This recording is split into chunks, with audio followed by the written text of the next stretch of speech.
Profit and loss के हम 5 question solve कर चुके हैं। 6 क्वेश्चन देखते हैं। Aditya and Manav purchased 1 scooter each for the same price.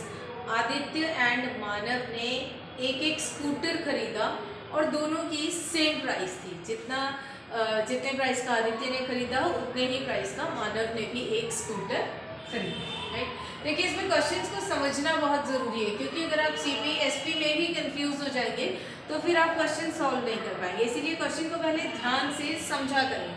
दोनों ने एक स्कूटर खरीदा for the same price. Right, यानी दोनों की जो सीपी है, कॉस्ट प्राइस है, वो सेम है। आदित्य ने जिस कॉस्ट पर स्कूटर खरीदा प्लस मानव ने जो खरीदा, दोनों की कॉस्ट प्राइस सेम है। Aditya sold it for rupees 18,400 and lost 8%। Aditya ने अपना स्कूटर 18,400 का बेचा और उसको लॉस हुआ 8% का। राइट, उसने एक स्कूटर खरीदा किसी कॉस्ट पर, फिर उसको बेचा 18,400 पर। बेचने के बाद उसको लॉस हुआ 8% का। At what price should Manav sell it to have a profit of 6%? अब आदित्य ने अपना स्कूटर लॉस में बेचा। जिन्होंने बोला है कि मानव को अपना स्कूटर कितनी कॉस्ट में बेचना चाहिए ताकि उसे प्रॉफिट हो 6% का। राइट, अब आपको सबसे पहले मालूम है प्रॉफिट या लॉस के लिए आपको सीपी का पता होना बहुत जरूरी है।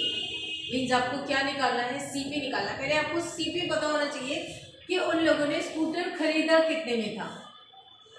ठीक है, तो अब हमारे पास आदित्य ने 18,400 में स्कूटर को बेचा। मीन्स एसपी है हमारे पास, एसपी ऑफ आदित्य स्कूटर हमारे पास है। कितने में बेचा उसने? रुपीज 18,400 में। और उसको लॉस कितना हुआ? लॉस परसेंट 8% का। राइट, अब हम इन्हीं दोनों चीज़ों को यूज़ करके सीपी फाइंड आउट करते हैं। मैंने आपको बहुत सारे फॉर्मूलाज दिए थे, उन्हीं फॉर्मूलाज को देखें और उससे आप इनके स्कूटर की सीपी पता लगाएं। CP is equal to SP into 100 whole upon 100 minus loss percent. फॉर्मूले में वैल्यूज पुटअप कर दीजिए। एसपी हमें मालूम है 18,400 multiply by 100 whole upon 100 minus 8। Loss कितने का हुआ था? 8% का। माइनस कर दीजिए। अब बहुत सारे लोग गलती करेंगे इसमें 100 से 100 कैंसिल करने की। नो वे, नहीं कर सकते हैं आप ये। जब तक कि डिनोमिनेटर में दो टर्म्स हैं, दोनों के बीच में माइनस का साइन है, आप ये दोनों हंड्रेड्स को कैंसिल नहीं कर सकते। आपको मालूम है कैंसिलेशन के लिए बीच में प्लस माइनस के साइंस नहीं होने चाहिए, तो ये दोनों कैंसिल नहीं होंगे। तो यहाँ पर हम लिखते हैं 18,400 मल्टीप्लाई बाय 100 होल अपॉन 92 से सॉल्व करते हैं। ठीक है, 92 से ये कैंसिल हो जाएगा। 92 1 ज़ा 92, 92 2 ज़ा 184 एंड यहाँ पे 2 0। ठीक है, यहाँ पर हो गए 2 0। 92 से हमने डायरेक्टली कैंसिल कर दिया। 92 का अगर आप 2 में टेबल पढ़ेंगे, 2 2 ज़ा 4, 2 9 ज़ा 18, 184 हो गया एंड 2 0 से आप इसे कैंसिल कर सकते हैं। तो सीपी कितनी हो गई इसकी? 200 इंटू 100 मीन्स 20,000। मीन्स इन्होंने जो स्कूटर खरीदे थे दोनों ने अपने अपने, उनकी कीमत थी 20,000 रुपीज़। क्या कॉस्ट थी उसकी? 20,000 रुपीज़। इसका मतलब है कि दोनों ने जो स्कूटर खरीदे थे वो 20,000 रुपीज़ के खरीदे थे। आदित्य ने उसे कम में बेचा और उससे लॉस हुआ। मानव को प्रॉफिट चाहिए ऑफ 6%, तो वो अपना स्कूटर कितने में बेचेगा? मींस एसपी फाइंड आउट करना है आपको, कितने में बेचेगा एसपी फाइंड आउट करना है। अब आपको यहाँ पे सीपी मालूम है, एसपी आपको फाइंड आउट करना है। लॉस की जगह प्रॉफिट परसेंट है, तो आप यहाँ पर एसपी निकाल सकते हैं। SP of Manav scooter formula लिख लीजिए।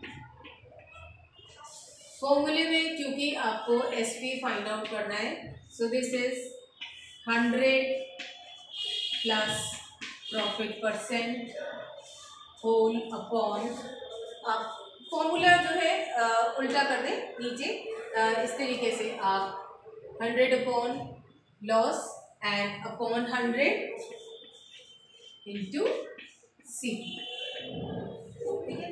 तो ये फॉर्मूला है जिससे आप लोग फाइंड आउट कर सकते हैं कि उसका CP उससे अपना जो स्कूटर है वो कितने में उसको बेचना चाहिए। तो आपका फॉर्मूला है 100 plus profit percent upon 100 into CP। तो देखिए यहाँ पे भी क्योंकि बीच में प्लस है तो आप ये दोनों 100 को कैंसिल नहीं कर सकते हैं, ठीक है। वैल्यू पुटअप करते हैं 100 प्लस कितने का प्रॉफिट चाहिए उसको, 6% का प्रॉफिट चाहिए, whole upon 100 multiply by CP कितनी है, CP हमने आदित्य के स्कूटर की CP निकाली है, लेकिन हमें स्टार्टिंग में क्या दिया था कि दोनों के स्कूटर की CP सेम है, मीन्स इसके भी स्कूटर की CP कितनी है, कितने में खरीदा था इसने, 20,000 में खरीदा था। चलिए सॉल्व करते हैं, 100 प्लस 6 106 होल अपॉन 100 इंटू 20,000, ठीक है। 20 से आप 20 कैंसिल कर दें और बाकी को मल्टीप्लाई करके लिखिए, 2 1 2 2 6 12 एंड 00 मीन्स कितना, 21,200 रुपीज़ में उसको अपना स्कूटर बेचना पड़ेगा ताकि उसको 6% का प्रॉफिट हो, ठीक है। तो हमने दोनों ही केसेस में डायरेक्ट फॉर्मूला यूज़ किया हुआ है, तो आप लोगों को इसके फॉर्मूलेज भी याद करना कोई ज़्यादा मुश्किल बात नहीं है, आपको एक फॉर्मूला याद हो जाएगा, उससे आपको सारे फॉर्मूलाज याद हो जाएंगे। तो सबसे पहले तो आपको पता करना ज़रूरी है इसमें कि किस तरीके से आपको क्या दिया हुआ है, क्या निकालना है और इनके फॉर्मूलाज क्या है।